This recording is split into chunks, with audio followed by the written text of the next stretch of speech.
This wasn't a good relationship for me. It didn't have so much to do with him as it had to do with me at the time. I had to learn to care about myself a little bit more and put up certain boundaries of what I would accept and wouldn't accept. You know who else could probably testify to the freak offs with Diddy? What had to do was marry a white boy, Oscar winner, for people to stop remembering that she had a gun in her pocketbook. She had gunshot residue on her hands the night that Natanya was Those shot. who like to stupidly comment, well, why didn't she leave? She said she didn't have the resources and she didn't feel safe to do so. In her own words, I understood Sean's capabilities, his access to guns, and the threats that he made. Jennifer Lopez is now officially wrapped up in Diddy's case. And not just as a random name thrown around. Nope. She's being accused of actually helping him run the whole operation from the inside. Brand new nightclub footage just came out, and now J.Lo is being dragged into this RICO case that's already got half of Hollywood in panic mode. Things are looking real bad for her right now, and this totally goes against what she used to say. Y'all remember when she once said she broke up with Diddy and it ended with a bang? Well, now we know exactly what that bang was about. Let's get into it. Diddy's trial is still going strong, with Cassie Ventura taking center stage as the key witness. Her testimony has already cracked this case wide open. Cassie's not holding back. She's spilling everything, from the shady money trails to the secrets no one thought would ever come out.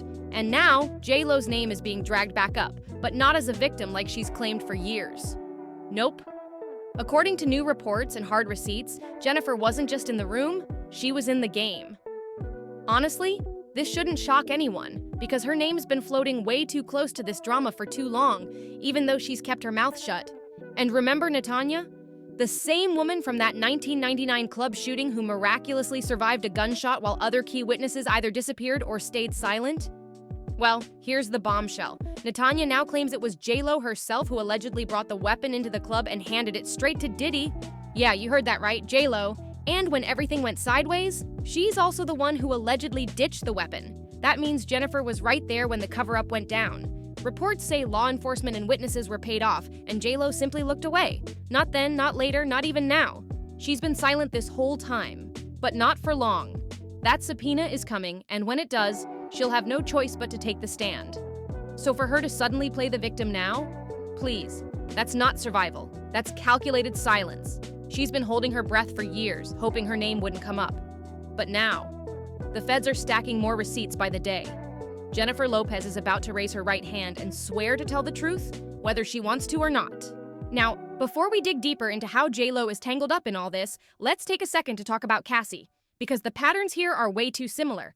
Cassie once testified that Diddy forced her to hold his arm when entering clubs. Sound familiar? That's something fans saw J.Lo doing all the time back in the day. Yet J.Lo never once spoke out about it, if she really was the victim she claims to be. But here's why Cassie stands out. She's brave enough to admit it all, even the parts that could make her look bad. She laid it all out, including the ways she was manipulated into doing things she never wanted to do. Because let's be real, when you're caught in that world of parties, labels, fashion, and fame, it's so easy to confuse toxic control with love or business. And that's what makes this next part even worse. Unlike J.Lo, who was never held captive, Cassie's deal with Diddy, and by extension Bad Boy Records, was pure control. Cassie didn't just date Diddy, she signed a 10-album contract with him. And guess how many albums were actually released? Just one. One! Let that sink in. This wasn't a regular record deal, it was a trap. Even Natanya, the 1999 shooting survivor, said deals like this in the industry are basically modern-day slavery. You're locked in, owned by the label, and forced to stay unless you give up everything. Cassie was stuck. She couldn't leave, not without losing her entire career. And Diddy controlled it all, her music, her money, her movements. This wasn't just some toxic love story, it was a serious abuse of power through business. And for those wondering why Cassie didn't just walk away, oh, she tried, several times. But every time she tried, she was tracked down and beaten into submission. The abuse went way deeper than anyone thought. Cassie revealed she knew just how dangerous Diddy was, how powerful he was, and more importantly, the kind of weapons he had and how easily he could get away with anything. She'd seen it happen too many times. Diddy reportedly pulled weapons on her and threatened her family.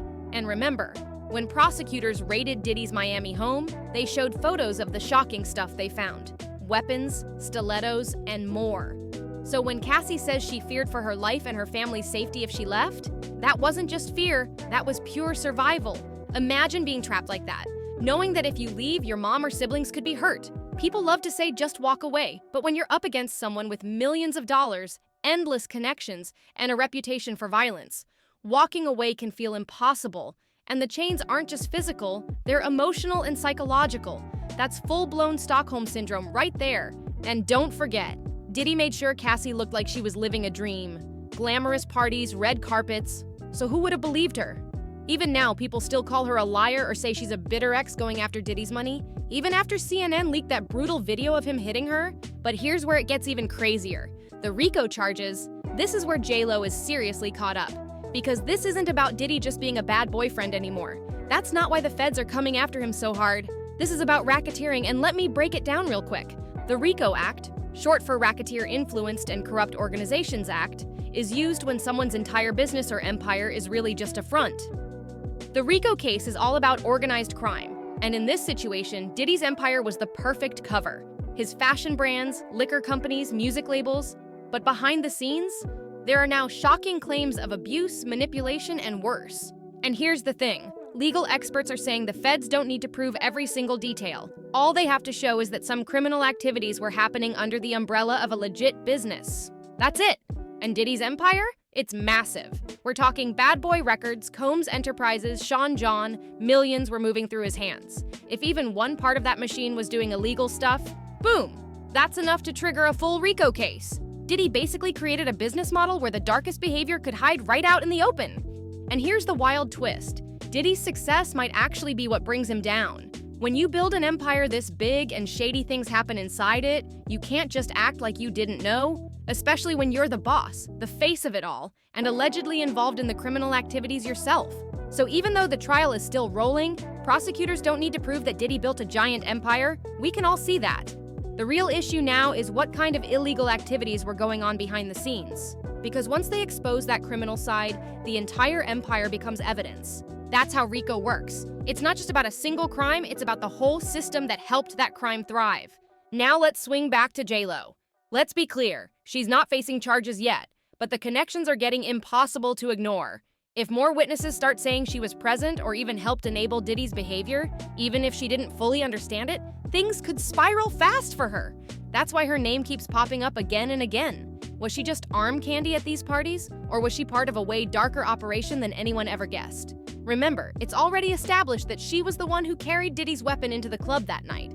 But what else does she know? And what else might she have helped cover up? The trail is getting messy fast. Now here's the question everybody's asking. Did Diddy's twisted relationship with Cassie change the legal game? Absolutely. Being her boss and her partner made this 100 times worse for him. This isn't about a messy breakup. This is about criminal coercion. That means using power and fear to force someone into doing things they don't want to do. Think about it. Cassie was locked into a contract. She couldn't drop music unless she followed Diddy's rules. And those rules? They allegedly included who she had to sleep with, where she had to go, and how she had to act. That's not a relationship. That's entrapment. You're not free when the person controlling your career is also controlling your body. And it gets even more disturbing. Reports say Diddy once physically attacked Cassie, then forced her to stay in a hotel so he wouldn't have to face what he had done. That is absolutely chilling. He knew what he did was wrong. One of the most shocking moments? During one of these horrifying encounters, Diddy allegedly showed up wearing a bandana over his face and a Yankees cap pulled low. Only his eyes were visible. The man brought into the room didn't even recognize him at first. But the second Diddy started giving orders, his voice gave him away. Why hide your face if everything is legal? Because it wasn't. That's exactly where prosecutors will strike hardest. Liking certain things in the bedroom isn't illegal, but when you mix that with violence, threats, and coercion, now you're in felony territory, and no amount of fame or hit records can protect you from that. And here's where the heat on J.Lo gets even stronger. The more evidence prosecutors pile up about Diddy running an illegal empire, the more people are dragging J.Lo straight into this mess. Why has she stayed so silent through all of this? If she was forced to carry that weapon into the club, why didn't she speak up years ago? If she had, it could have even helped prove coercion in her own defense. But Cassie recently testified that this was a well-known tactic Diddy used, making women in his circle carry weapons for him because they were less likely to get searched at clubs. It was a calculated move. And if that's true, J.Lo wasn't just a bystander, she was a co-conspirator. And it gets worse. After the 1999 shooting, when police chased Diddy's car, J.Lo allegedly tossed the weapon out the window. Regular people are sitting in prison right now for way less than that. But J.Lo walked away clean. That wasn't luck, that was privilege and influence, plain and simple. And now there's even more proof stacking up that J.Lo played a bigger role than anyone thought. But back to Diddy, because now folks are remembering just how shady things got back in that 1999 case. The witness list was reportedly handed to Diddy's defense team way too early. And guess what? Diddy's team allegedly started buying people off left and right. Suddenly, witnesses had memory loss. People forgot everything. The whole system got played from the inside out. And trust? If the feds suspect that kind of tampering is happening again, they are not about to let it slide this time. They've already changed up the game because right now, no one has the full witness list. Not even Diddy's team. They're getting blindsided daily when new faces show up in court to testify. That alone shows just how deep Diddy's alleged influence went. He didn't just build an empire, he built a criminal front. And now, he's got to answer to RICO. What once seemed like random scandals in Diddy's wild career is now looking like one big organized operation. Legal experts and survivors keep saying, there's a whole bigger picture here that folks need to see. And guess what? Everything points straight back to Diddy. Cassie even testified that Diddy would plan those sick encounters like full-on productions, cameras, stage directions, costumes, like it was a music video shoot. And get this, Cassie was even coached on what to say. This wasn't random. It was a pattern, a system. And that's why every victim who's come forward, long before this trial even started, has told similar stories about how Diddy ran his twisted empire. And here's what people really want to know now. Did J.Lo see any of this? Did she experience what Cassie and others went through? There's this old clip making the rounds again, J.Lo being interviewed back in the day. The interviewer asks why she and Diddy broke up. J.Lo pauses, looks around dramatically, and says, "Our relationship ended with a bang." Excuse me? A bang? What kind of bang, girl? Gunfire? Chaos? An explosive event? Now connect that to the infamous nightclub shooting involving Diddy, pure chaos. Was that what she was hinting at? If so, that could be huge in helping piece together exactly what happened, and just how deep this rabbit hole goes. And don't forget, Kate Moss was pulled into the Johnny Depp trial within 24 hours of her name being mentioned. So it's not unheard of for a surprise witness like J.Lo to get called to the stand last minute, even if it's just to clarify. But if we're being real, J.Lo probably won't want to go near that stand, but if she does, the internet will go crazy. Right now, though, her silence says a whole lot. It feels way too calculated, too perfectly timed. People are noticing.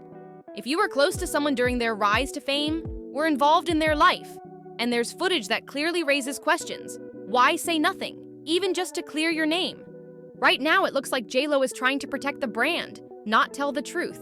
And in this moment, where more and more women are standing up and speaking out, J.Lo's silence feels less like self-preservation and more like suspicion.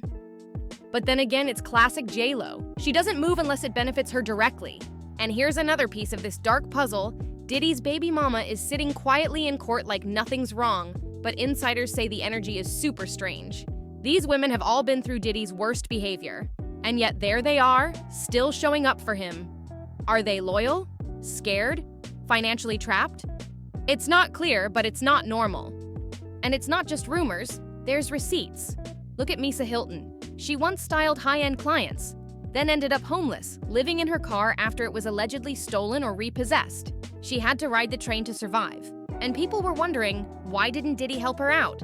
And get this, Diddy's former bodyguard once shared that Diddy beat Misa so badly, she ran and hid under a car. And yet now, she's back around him.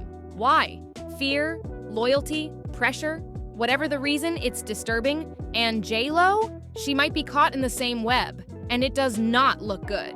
At the end of the day, this isn't just about Diddy and Cassie anymore. This is about a culture of silence, where powerful people think they can do whatever they want because they've got money and influence. And if J.Lo's past actions are finally being dragged into the light, she might have to answer to a whole lot more than anyone expected.